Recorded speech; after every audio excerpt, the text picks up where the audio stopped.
Hello, Simon. It's Mother Eagle here. Thank you for your question. And you asked, what can someone avoid before starting a business? Oh my God, this is such a deep question. This is one of the questions many of us should have asked before we started businesses, because most of the mistakes I'm going to tell you, I think I did them all, but I learned from them anyway. Some of the things you have to avoid is, one, if possible, avoid quitting your job before your business is profitable.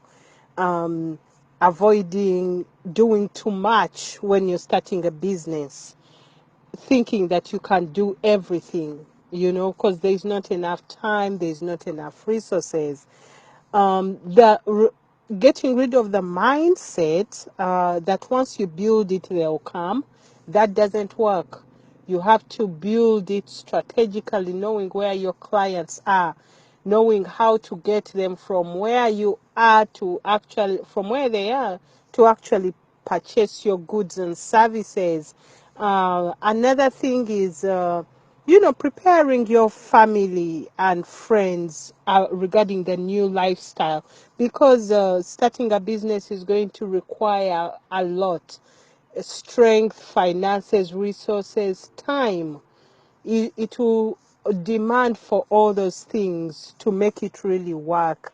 Some of the things to avoid is not neglecting the business plan, because sometimes we think having a business plan and goals and objectives is optional, but without a roadmap in the business, it doesn't work. Another thing is miscalculation of the time you'll need to launch, miscalculation of the capital you need to have saved up, because you're not saving up just for the start, you're saving up for maintenance once the business has started, to be able to run to the point of profitability.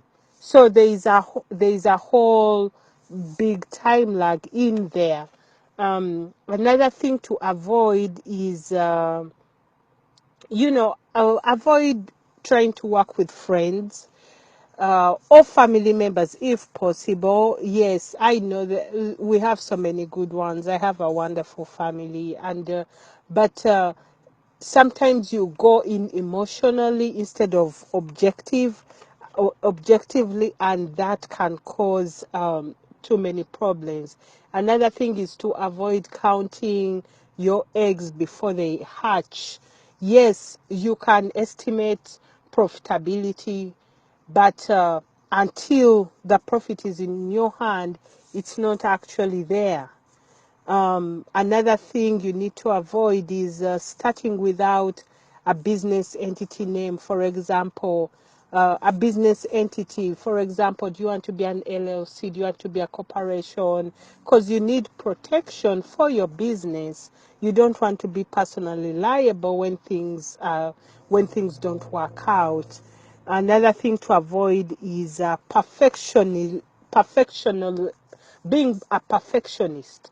This is where you want everything perfect before you actually start.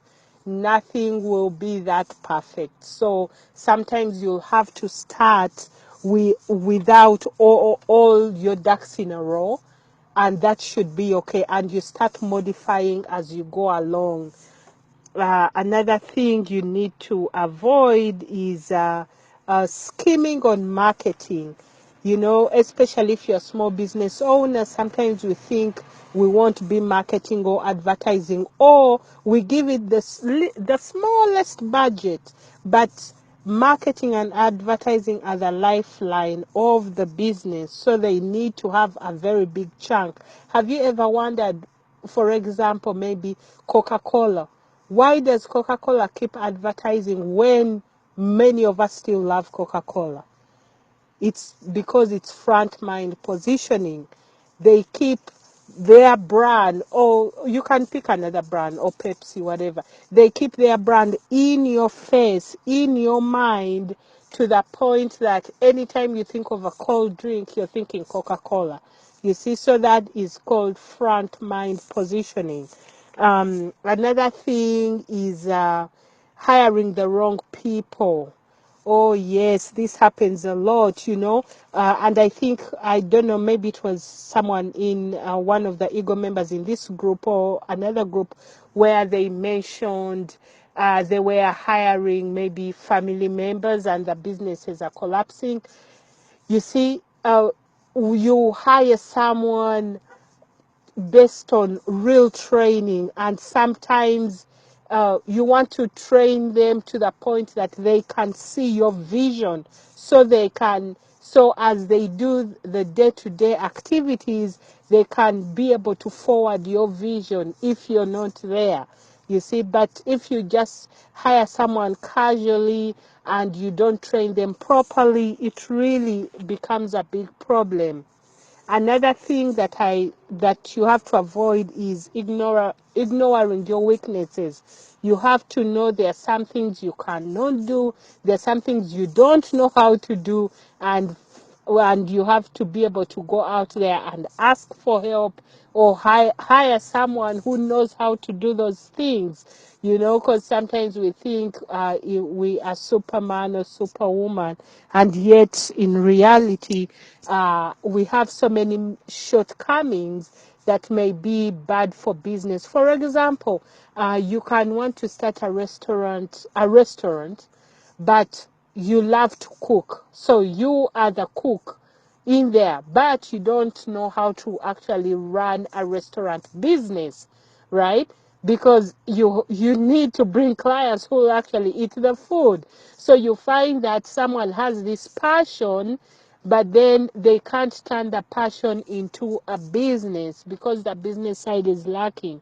That's where you go out and either find a partner or hire someone to do the business side of it while you engage in the passion. Or you may be the business mind, but then when it comes to the actual product, you're weak in your product. So you have to figure out these things and actually avoid them. But when you're aware of them, you can work your way around it. Well, those are some of the ideas that were popping in my mind right now. I'm sure ego members will comment on this and add some more. But thank you so much for your question. And this is Mother Ego again. Talk to you later.